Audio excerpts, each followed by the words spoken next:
Hey, yeah. Hi. Welcome back to Good Day. Now, first there were the books, which I love very much, and then the movies, which I'd appreciate later. It's a whole thing.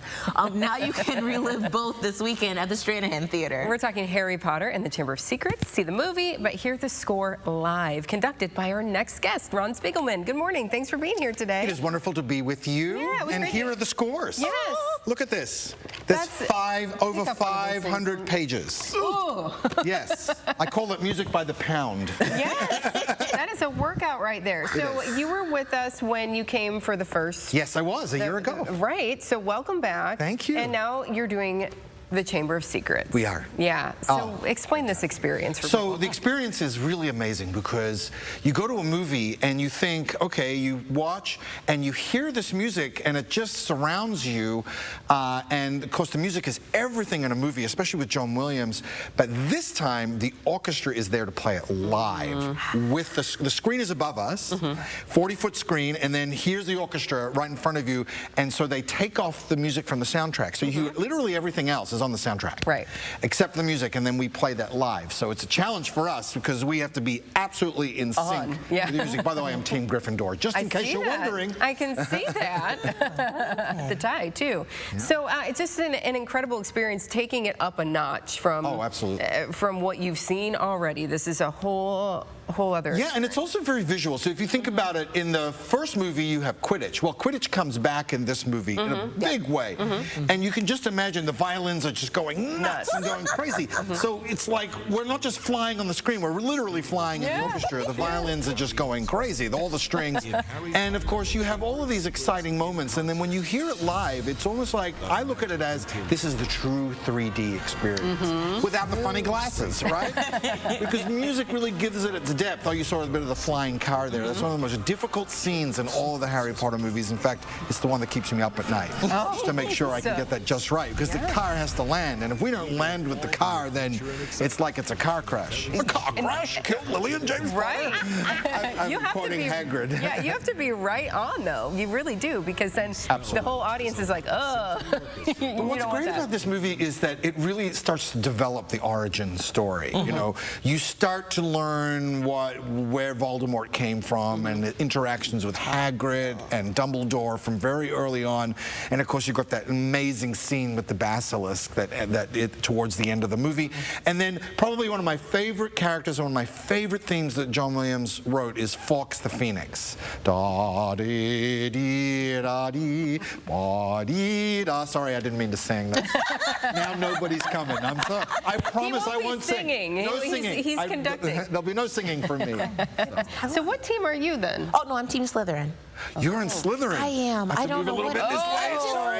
Aren't they the bad ones? Not bad. We are eccentric, we are powerful, and we're not always the good guy, because I feel like there doesn't have to be always good and evil. Sometimes you gotta be spicy. Well, and then we're introduced to one of the most evil characters in the whole thing, which is not Malfoy, but Malfoy's father, Lucius.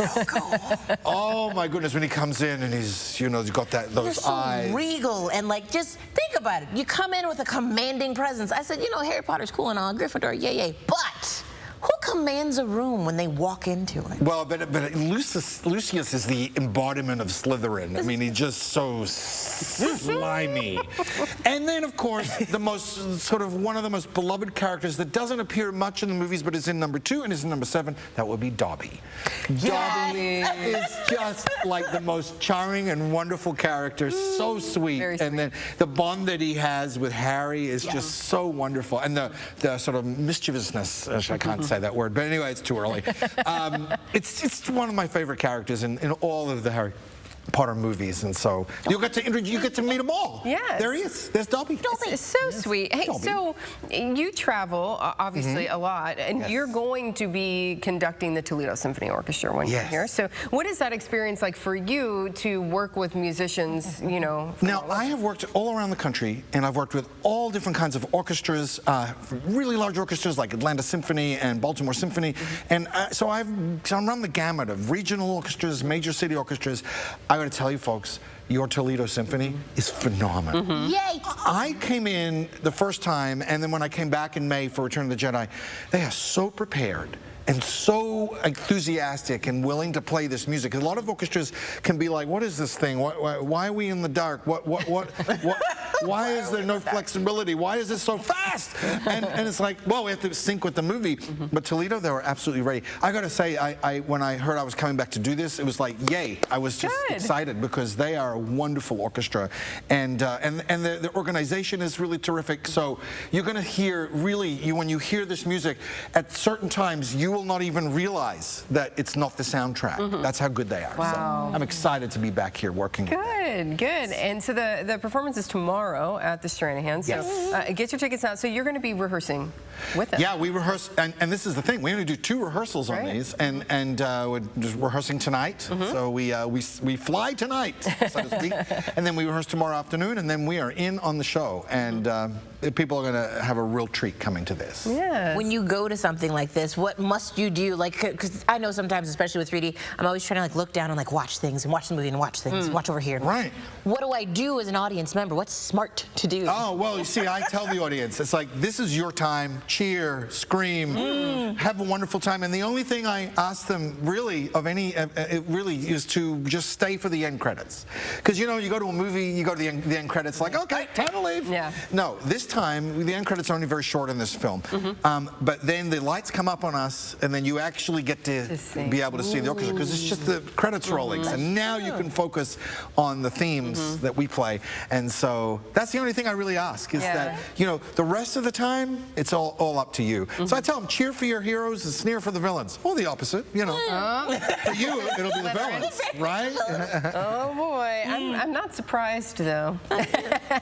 Thank you so much for being here today. Oh, it's always a pleasure. Thanks for, and hopefully we'll see you again for the next one. Yes. Absolutely. Be another one. I will. Hopefully, that we're going to do all the movies. All of them. That's the date. Very good. Thanks for being here. Well, Good Day is always fun, local, and positive, and the girls in your life can have all that and more this weekend. It's why we believe in girls. You'll know more about it when Good Day continues.